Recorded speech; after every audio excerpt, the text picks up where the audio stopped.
আসসালামু আলাইকুম। আশা করি ভালো আছেন। এখন আমি আপনাদেরকে শিখিয়ে দেব কিভাবে বিকাশের মাধ্যমে আপনার বাড়ির বিদ্যুৎ বিল পরিশোধ করবেন। বিদ্যুৎ বিল পরিশোধ করার জন্য আমাদেরকে সর্বপ্রথম আমাদের ফোনের যে বিকাশ অ্যাপ আছে, বিকাশ অ্যাপের মধ্যে যেতে হবে। আমি বিকাশ অ্যাপের মধ্যে প্রবেশ করছি। কাজ শুরু করার আগে একটা কথা বলে রাখি, আপনি যদি আমার চ্যানেলে নতুন হয়ে থাকেন তাহলে অবশ্যই আমাদের চ্যানেলটি সাবস্ক্রাইব করে দিবেন এবং পাশে থাকা বেল আইকনটি অন করে দিবেন। আমরা বিকাশ অ্যাপে আসার পরে আমরা প্রত্যেকেই দেখব এই যে এখানে লেখা আছে আরও দেখুন, একটা অপশন আছে, আমরা এর উপরে ক্লিক করব। এর উপরে ক্লিক করার পরে আমাদেরকে খুঁজে বের করতে হবে কোথায় লেখা আছে পে বিল। এই যে আমাদের এখানে পে বিল লেখা আছে, আমরা এর উপরে ক্লিক করব।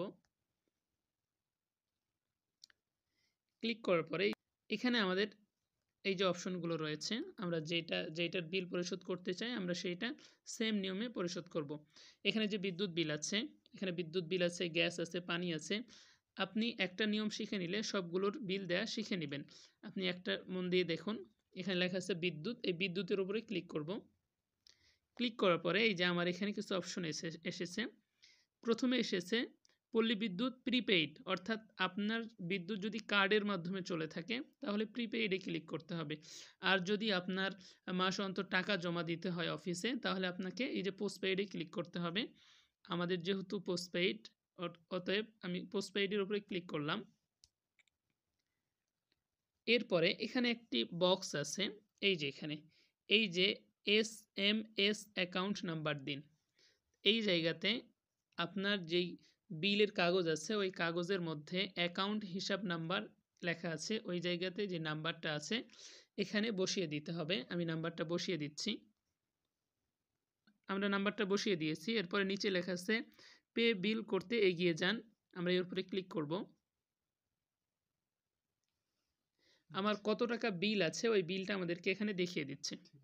এখানে বিল দেখাচ্ছে। আপনি যদি অন্য কোনো মাসের বিল দিতে চান তাহলে এখানে মাস সিলেক্ট করা আছে, এখানে একটা অ্যারো চিহ্ন আছে, এই অ্যারোতে গিয়ে আপনি মাস সিলেক্ট করে বিল দিতে পারবেন। তাহলে আমাদের 166 টাকা আছে। পরের ধাপে যেতে ট্যাপ করুন, এই যে নিচে লেখা আছে, আমরা এর উপরে ক্লিক করব। এরপরে আমাদের ফোনের পিন নাম্বার চাইতেছে, আমরা পিন নাম্বার দিয়ে নিব। এরপরে পে বিল করতে ট্যাপ করে ধরে রাখুন, অর্থাৎ আমাদেরকে এই জায়গাতে ট্যাপ করে ধরে রাখতে হবে। আমরা এখানে ট্যাপ করে ধরে রাখবো। আমাদের বিদ্যুৎ বিল দেওয়া কমপ্লিট হয়ে গিয়েছে, আমাদের বিলটা চলে গিয়েছে। এখন আমাদের যে কাজটা রয়েছে, আমরা যে বিল দিয়েছি এটার প্রমাণ কি, এটার প্রমাণ আমাদের কাছে রাখতে হবে। যার কারণে এই যে নিচে লেখা আছে পরবর্তী, এর উপরে আমরা ক্লিক করব। এরপরে এখানে একটা অপশন আছে, এই যে রিসিট ডাউনলোড করুন। এই রিসিট ডাউনলোড করুনের উপরে আমরা ক্লিক করে এই রিসিটটা আমরা ডাউনলোড করে আমাদের ফোনে রেখে দেব। যদি বিদ্যুৎ অফিসে কোনো ঝামেলা হয় তাহলে আমরা এইটা দেখিয়ে আমরা একটা প্রমাণ দিতে পারবো। এই জন্য এই রিসিট ডাউনলোড করুন এর উপরে ক্লিক করব। এরপরে ক্রোম অথবা ড্রাইভ অথবা আপনার ফোনে যদি আরও কোনো PDF রিডার থাকে আপনি সেটা দিয়ে এটাকে ডাউনলোড করে আপনার কাছে রেখে দিবেন। সো আজকের মতো এই পর্যন্তই। ভালো থাকবেন, দেখা হবে পরবর্তী কোনো ভিডিওতে। আল্লাহ হাফিজ।